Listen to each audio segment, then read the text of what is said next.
pediatric nurse and a special needs mom, and I have learned that from textbooks only teach you part of the story. The rest you learn at 2 o'clock in the morning when you're scrolling during sleepless nights, or in a hospital room, or inside waiting inside therapy rooms, or during a meltdown in a grocery store, and also in the quiet moments when you think when you're not doing enough. If that's you, I want you to know that you're in the right place. This video is not about giving you 10 tips for special needs moms or a long checklist. No, this is simply a conversation telling you what I wish somebody would have told me when my daughter was in the NICU or when she was young and I didn't know what to do and scared as hell. I want to start off with something that's really hard to admit. When my daughter was younger, I grieved a lot. Not because I loved her any less. I grieved because I imagined her life to be totally different. I imagined birthday parties, having fun, family vacations without planning every little tiny single detail, simple trips to the grocery store, conversations that come easily, and then all life looked different for us.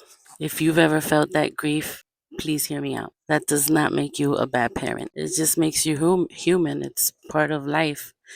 And you can love your child completely, 100%, while grieving the expectations that you once had. Those two things can exist together, and it's okay.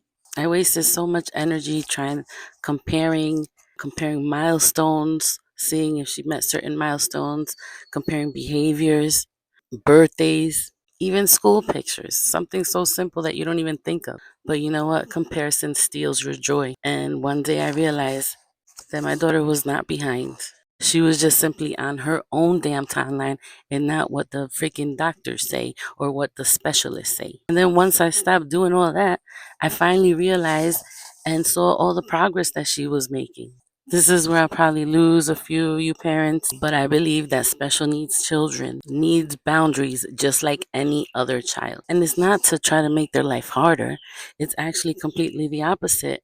And it keeps them and makes them feel safe. Boundaries create safety. Children thrive when they know what to expect. As parents, we could be so passionate while still teaching them the expectations of behaviors. Sometimes, we think about the word discipline, right away, some people think punishment. And it's not like that. It's not what I'm talking about. I'm talking about actually teaching, coaching, guiding, and helping our children learn the skills they need to grow. I want to tell you about something that just happened a few months ago, and I was just like out of my mind. For so many years, my daughter could not tolerate the tags inside the clothing, and she would rip them out as soon as she felt it. Of course, while ripping that tag, the shirt ends up ripping. She couldn't tolerate the shirt being ripped, so she would continue and rip the whole thing. And they would always leave a big hole in her shirt. So many times I would try to cut it out before I gave it to her, but many times I would forget and I would put the shirt on her with the tags on. And I would try to tell her, let me cut that before you rip it.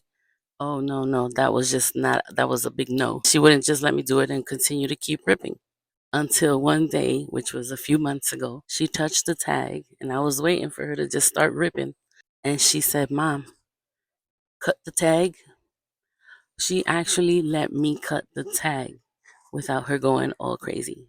She let me know and I did it and it was all fine. That may sound small, that may sound like not a big deal to many people, but that was a big deal for us. Of course, with something like that, you have to celebrate it because that's huge. I had to celebrate her. Yes, you did a great job. Wow, you're such a big girl. High fives, all that. That just reminded me that we need to tell our children more often and celebrate them more often so they can feel better about themselves. Celebrate everything. Celebrate when they try. Celebrate when there's progress. Celebrate when there's courage. Let them know you see them trying to do something hard and you see them trying and learning. And let them know that that's excellent. That's what you want to see. If you're watching this after one of those really hard days, I want you to hear this. You don't have to be the perfect parent. You don't have to have all the answers. Your child does not need perfection, but they do need somebody that's willing to show up every day. And every single day that you choose is love, patience, and hope. That moment, you're giving your child something that they will carry for the rest of their lives. If no one has told you this lately, I'm proud of you. And not because you're trying to do everything perfectly, but because you're still here. You're still learning. you're still advocating and you're still loving your child through the hard days, and all that matters. If this conversation encouraged you at all, or had you learn something, or just think about something differently and a different perspective, make sure you subscribe, because every week I'm putting out content information on special needs parenting, on pediatric nursing insights, and just finding hope in the middle of hard times. Before you go, tell me in the comments, what's one small victory your child has done recently? I can't wait to celebrate with you. Till next time, make sure you take care of yourself, and remember, progress is still progress, no matter how small. Ciao.